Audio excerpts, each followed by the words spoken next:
આપણે આવ્યા છીએ એક આંબાના બગીચામાં, વાઘજીભાઈના બગીચાની અંદર. તમારું નામ શું છે? અમારું નામ વાઘાભાઈ. વાઘાભાઈ, તમારો મોબાઈલ નંબર? એ યાદ નથી. કાંઈ વાંધો નહીં. આપણે વાઘાભાઈના બગીચામાં ગામ મેવાસા આવ્યા છીએ. વાઘાભાઈ, આની અંદર તમે ઘણા સમયથી કહેતા હતા કે તમે અમારો બગીચો જોવા આવો, બરાબર? તો આવ્યા છે. તમને જે દવા આપી હતી એ અડધામાં 1% સાટી, બાકી નથી સાટી. જે દવા તમને મેં આપી હતી, એક આપી હતી મેન્ટેન પ્લસ, પારિદનું કેબ્રિદ, અને બીજું આપ્યું હતું તમને બ્રુકઅપ. આ 3 વસ્તુનો તમે આની અંદર સ્પ્રે કર્યો છે, બરાબર?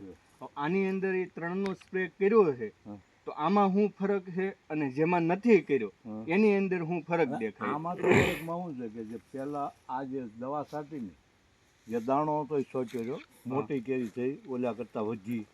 આમાં છે હું તમને ને 80-90% ફાયદો, ઓલામાં 30% જેવું રહ્યું. મતલબમાં આની અંદર 80 થી 90% નથી સાટી, એનીથી જવણ વધારે, મગ્યો વધારે, જવણ વધારે. અને બીજા નંબરમાં આમ જો હેઠે આપણે જોઈએ ને, નજીક લઈ લો, નજીકમાં આપણે હેઠે જોઈએ ને ખામણામાં ઓલામાં, તો ઝીણો ફૂલાવનો આ દાણો ખરવા નથી કરતો. ખરવા મતલબમાં આમાં જેમાં દવા નથી સાટી અને સાટી છે એમાં નથી સાટી એના કરતા 80% મગ્યો વધારે, 80% એવું તમારું કહેવાનું છે. અને ઓલામાં તો 30% રહ્યું, બરાબર? તો તમે બીજા ખેડૂતોને એવી ભલામણ કરી શકો કે આ દવા સાટવી જોઈએ કે ન સાટવી જોઈએ? કરી. મેં 2-3 ખેડૂતોને ભલામણ કરી છે, બરાબર? મતલબમાં જે કેબ્રિદ, બ્રુકઅપ અને મેન્ટેન પ્લસ સાટે તો બીજા કરતા જવણ વધારે ફાઇનલ છે. 100%ની વાત છે. ખૂબ ખૂબ આભાર વાઘજીભાઈ તમારો. તો જરાક આપણે બતાવશું કે જે જવણ થયું છે એ કેટલું વધારે છે આની અંદર, કે તમે જોઈ શકો છો કે આમાં હોપારીથી થોડી નાની એવી ઘણી બધી થઈ ગઈ છે કેરી, અને મગ્યો પણ આની અંદર ખૂબ સરસ બેઠેલો છે. આ તમે તમારા આખી વાડીની અંદર વાઘજીભાઈ બતાવવા માંગે છે, તો આપણે એ બતાવે એ રીતે જોઈ. આખી વાડીનો વિડીયો કરીને જોવો જ ને, તો ખબર પડે. એક આંબામાં તો એમ થાય કોક ને કે ભાઈ આમાં રહી ગયું હોય કા ખવાને કારણે, પણ આખી વાડી જો આ બીજા આંબા છે જે આમાં એ દવા સાટેલી છે એમાં, તો એની અંદર પણ આવી ખૂબ સરસ કેરીઓ બેઠેલી છે.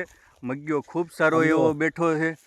તો આખી વાડીમાં હોય તો આપણને એમ લાગે કે નહીં ભાઈ જવાણ સારું છે, દવાનું રિઝલ્ટ 1 નંબર છે, તો આપણે બીજા ખેડૂતને ભલામણ કરી હતી ને.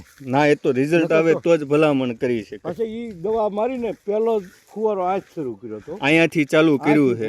તમે આ આંબા પણ જોઈ શકો છો કે આની અંદર કેટલું જવણ છે, એ તમે રૂબરૂ જ જોઈ શકો છો. જોઈ લ્યો,